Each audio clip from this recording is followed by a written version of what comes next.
On yesterday, our nation's capital was hit with a game of toy soldiers.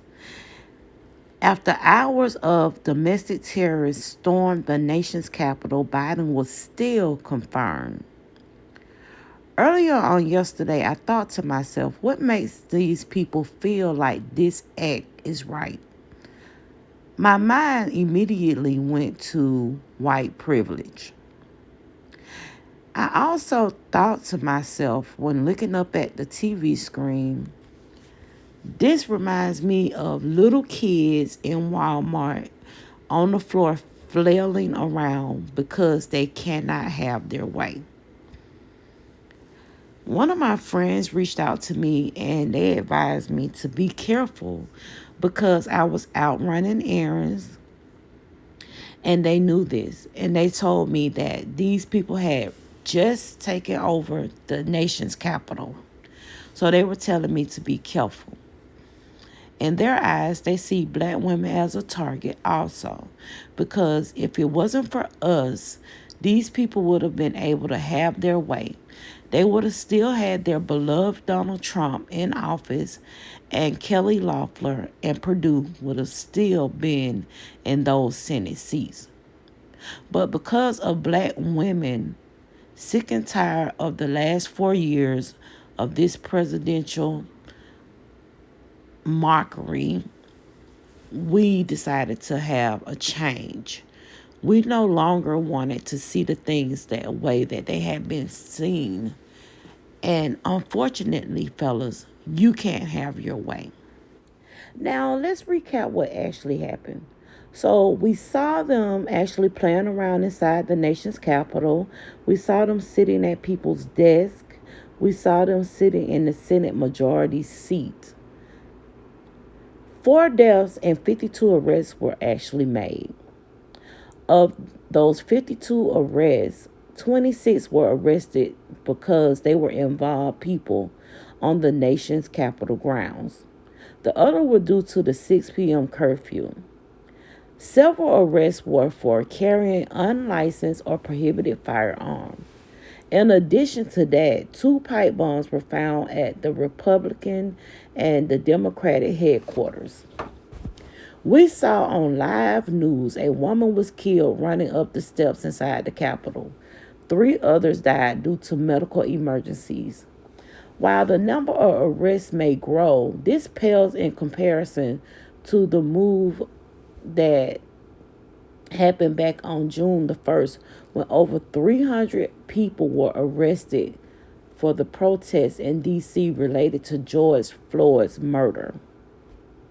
This violent protest is the direct results of Mr. Trump firing up his base with bold-faced lies and conspiracy theories about the election he clearly lost. Trump is joined by his sadistic traitors in Congress, like Ted Cruz looking like a wolf man and George Haley and over 100 House members who was challenging the certification of Biden's win for the presidential election.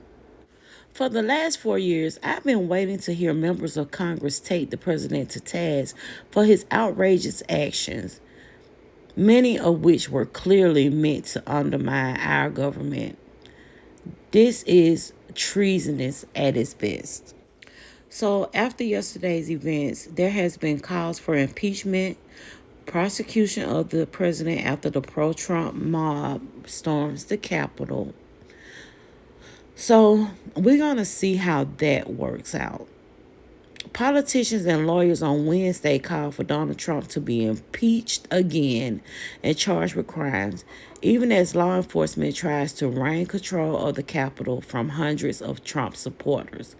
The day started with Trump, who continued to make false claims that he won in November's election, telling a rally of his supporters near the White House, if you don't fight like hell, we're not going to have this country anymore.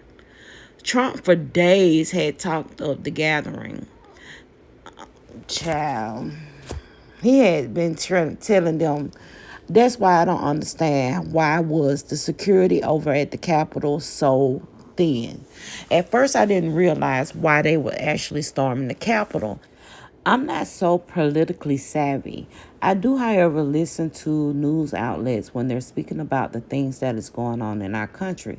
However, somehow I missed that they were actually confirming Biden as president on yesterday. So why was the security level so thin? And why are we calling them demonstrators or protesters? This is clearly an act of riot. Every time one of their beloved football or baseball teams win or lose, they generally seem to tear up the city.